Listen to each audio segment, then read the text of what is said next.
राम राम प्यारे मित्रों, मेरे चैनल भक्त प्रेम में आप सबका हार्दिक स्वागत है। प्यारे मित्रों, आगे भगवान श्री राम अपने भाई लक्ष्मण को इस प्रकार ज्ञान प्रदान करते हैं। श्लोक 51। फिर कारणात्मा प्राज्ञ रूप मकार को भी चिद्घन परमात्मा में लीन करें और फिर ऐसी भावना करें कि वह नित्य मुक्त विज्ञान स्वरूप उपाधि विहीन निर्मल परब्रह्म मैं ही हूँ। श्लोक 52। इस प्रकार निरंतर परमात्मा भावना करते करते जो आत्मानंद में मग्न हो गया है तथा जिसे संपूर्ण दृश्य प्रपंच विस्मृत हो गया है, वह नित्य आत्मानंद का अनुभव करने वाला जीवन मुक्त योगी लहरों चक्रवातों एवं यहाँ तक कि बिना तरंग के समुद्र के समान साक्षात मुक्त स्वरूप हो जाता है। उसमें किसी प्रकार की कोई स्फुरणा नहीं होती।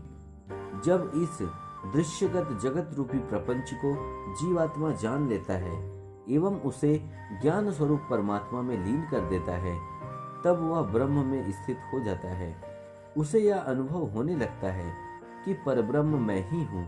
जीवात्मा का जो वास्तव में मैं है, वह तरह तरह की वृत्तियों एवं विकारों के आवरण से ढका रहता है। जैसे ही चेतना के प्रकाश में ये आवरण हटते हैं, जीव स्वयं को वास्तविक रूप में जान लेता है। आत्म साक्षात्कार प्राप्त करने की प्रक्रिया निरंतर परमात्मा भावना करते रहने से होती है। माया के आवरण में छिपे उस परम तत्व को जान लेना ही ब्रह्म ज्ञान कहलाता है। जब जीव एक निष्ठ होकर वेदों के महावाक्यों पर निरंतर चिंतन करता रहता है, तो वह स्वयं को ब्रह्म रूप में जान लेता है और इस प्रकार वह आत्मानंद में लीन हो जाता है। ऐसे व्यक्ति को संपूर्ण दृश्यमय जगत प्रपंच मात्र लगने लगता है एवं उसमें जगत की सभी चीजों के प्रति अद्वैत की भावना आ जाती है। उसे अपने अंदर और बाहर सब कुछ एक सा लगने लगता है। इस तरह ऐसा व्यक्ति नित्य आत्मानंद का अनुभव करने लगता है। वह साधारण जनमानस की तरह ही जगत में रहता है, परंतु वह अपने जीवन काल में जीवन मुक्त योगी की तरह रहता है, जो भावनाओं, विचारों, वृत्तियों आदि के जंजाल में नहीं फंसता एवं ऐसी लहरों चक्रवातों से प्रभावित हुए बिना शांत समुद्र समान बना रहता है, जहाँ ऊपर ऊपर तो हलचल दिखती है परंतु अंदर प्रगाढ़ शांति बनी रहती है। श्लोक 53।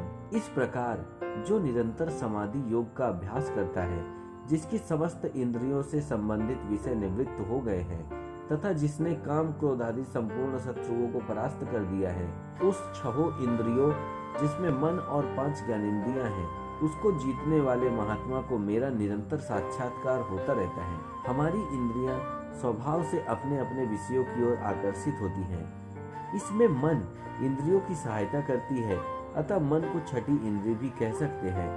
इंद्रियों का बेलगाम घोड़ों की तरह अपने अपने विषय भोगों की ओर आकर्षित होना तो स्वाभाविक है, लेकिन जब इन्हें बुद्धि की सहायता से नियंत्रित नहीं किया जाता है, तो इंद्रियां विषय भोगों में लिप्त हो जाती हैं और ऐसा होने से काम क्रोध आदि विकार भी जीव में प्रवेश करने लगते हैं। इंद्रियां अपने अपने विषय भोगों में आसक्त न हो, इसके लिए वैराग्य को अपने अंदर लाने की आवश्यकता है। वैराग्य का प्राकट्य अंतर्मन में तभी होगा जब व्यक्ति विषय भोगों की नश्वरता एवं निस्सारता को समझ लेता है। सुंदर से सुंदर दृश्य को प्रकृति पल भर में समाप्त कर देने की क्षमता रखती है। जब कोई व्यक्ति अपने इंद्रियों को बुद्धि की सहायता से नियंत्रित कर लेता है, तो फिर ऐसे व्यक्ति को प्रभु राम के दिव्य साक्षात्कार प्रायः होते रहते हैं। प्रत्येक व्यक्ति में काम, क्रोध, लोभ, मोह, मात्सर्य एवं मद ये 6 विकार पाए जाते हैं। जब कोई शास्त्रों में वर्णित साधना के द्वारा इन 6 विकार से मुक्त हो जाता है, तब वह प्रभु के साक्षात्कार के योग्य हो जाता है। ऐसे महापुरुषों के लिए ब्रह्म ज्ञान सुलभ हो जाता है। श्लोक 54। इस प्रकार दिन रात प्रत्येक क्षण आत्मा का ही चिंतन करता हुआ मुनि सर्वदा समस्त बंधनों से मुक्त होकर रहे, कर्ता भोक्तापन के अभिमान को छोड़कर प्रारब्ध फल भोगता रहे। इससे वह अंत में साक्षात मुझ में ही लीन हो जाता है। इस श्लोक में भगवान श्री राम निर्देश दे रहे हैं उन मुनिजनों को जो उन्हें प्राप्त करना चाहते हैं।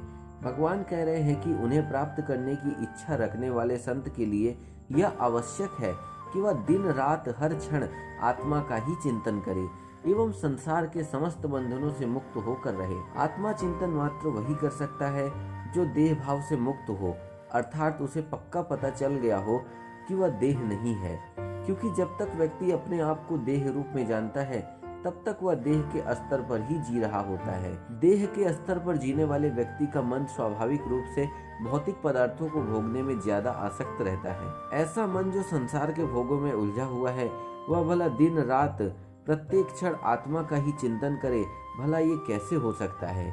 व्यक्ति का मन प्रभु को पाने की ओर तब तक केंद्रित नहीं होता जब तक कि उसके जीवन में कुछ ऐसा न घटित हो जिससे कि उसका रुझान अध्यात्म में आए, या तो उसके जीवन में कोई घटना ऐसी घटे जो उसे सत्य जानने के लिए झकझोर कर रख दे, या फिर संसार में वह माया के हथकंडों से थक कर अध्यात्म की शरण में आए, अथवा स्वयं भगवान उस पर कृपा करके उसे उसके वास्तविक रूप से अवगत कराने के लिए प्रेरित करे। प्रभु को प्राप्त करने की इच्छा रखने वाले को यह स्पष्ट होना चाहिए कि न ही वह करता है और न ही भोगता है, क्योंकि जब तक देह भाव होता है तब तक व्यक्ति अपने आप को कर्ता मानता है।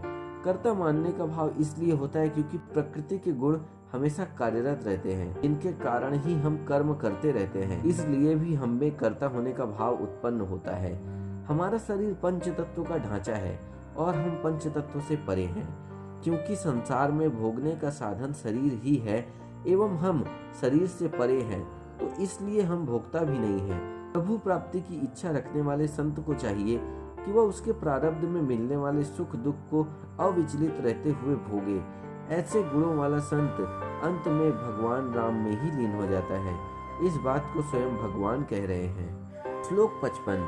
ऐसे मुनि को चाहिए कि वह संसार को आदि अंत और मध्य में सब प्रकार से भय और शोक का कारण जानकर समस्त वेद विहित कर्मों को त्याग दे तथा संपूर्ण प्राणियों के अंतरात्मा रूप अपने आत्मा का भजन चिंतन करे। यह जगत दुख का कारण है क्यों में हो रहे हैं। प्रकृति के गुणों के प्रभाव में आकर हम भिन्न भिन्न स्थितियों में पड़ जाते हैं एवं वहाँ सभी चीजों को अपने अनुसार बनाने एवं उसे चलाने के लिए भगवान की बनाई प्राकृतिक व्यवस्था का विरोध करते हैं।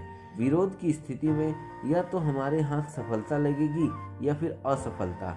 परिणाम स्वरूप सफलता मिलने पर हम में मिथ्या गर्व आएगा और लोभवश हम फिर प्रयास करेंगे। सफलता मिल जाने के बाद उस स्थिति या वस्तु के चले जाने का भय भी हमें सताने लगेगा। उस वस्तु के छीन जाने पर हमें दुख होगा, फिर क्रोध आएगा और हम मोहवश फिर से प्रयास करें ताकि वह हमें फिर से मिल जाए। यह सब इतने अनजान तरीके से होता है कि हम कब इस दलदल में फंस जाते हैं यह पता ही नहीं चलता और हम प्रयास पे प्रयास करे जाते हैं ताकि सभी कुछ हमारे अनुसार घटित हो, परंतु ऐसा होता नहीं है। इस प्रकृति में प्रत्येक चीज अल्प समय के लिए है, चाहे वे प्राकृतिक वस्तुएं हों या फिर अलग अलग स्थितियां हों, सब कुछ बदलता है। इस प्रकृति में ठहराव नहीं है बल्कि लगातार परिवर्तन ही इसका स्वरूप है। जिस प्रकार जीव का जन्म होता है वह कुछ समय तक ठहरा हुआ प्रतीत होता है एवं अंत में समाप्त हो जाता है। जीव के जन्म लेते ही उसमें लगातार परिवर्तन होता रहता है। यदि ऐसा नहीं है तो फिर वह युवा क्यों होता है एवं फिर उसकी मृत्यु क्यों हो जाती है। यह परिवर्तन केवल जीव में ही नहीं बल्कि प्रत्येक चीज में देखने को मिलती है। उदाहरण के लिए किसी पद को पाना, किसी सफलता को पाना, भोग करना आदि। प्रकृति का नियम ही परिवर्तन है, क्योंकि एक दिन इस समस्त ब्रह्मांड को अनंत में लय होना है। यदि परिवर्तन नहीं होगा तो ब्रह्मांड अपने अंतिम लक्ष्य तक कैसे पहुंचेगा। जब परिवर्तन प्रकृति में निरंतर है तो फिर उसमें घटित होने वाली सभी घटनाएं प्राकृतिक ही हैं एवं उसमें परिवर्तन भी अनिवार्य है। इसलिए बुद्धिमान मनुष्य जिसे प्रकृति की इस अवस्था के बारे में पता हो उसे इस संसार में आसक्ति नहीं रखनी चाहिए। आसक्ति रहने पर दुख एवं भय के अलावा कुछ नहीं मिलेगा।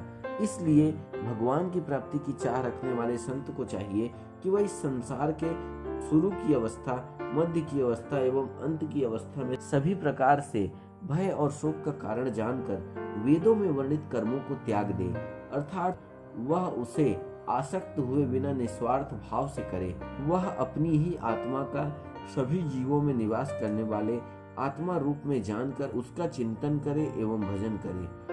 हरि राम राम राम हरि हरे, हरे कृष्ण कृष्ण कृष्ण हरे हरे। धन्यवाद मित्रों। वीडियो कैसी लगी कमेंट करके जरूर बताएं और वीडियो को लाइक एंड शेयर करना नहीं भूलें।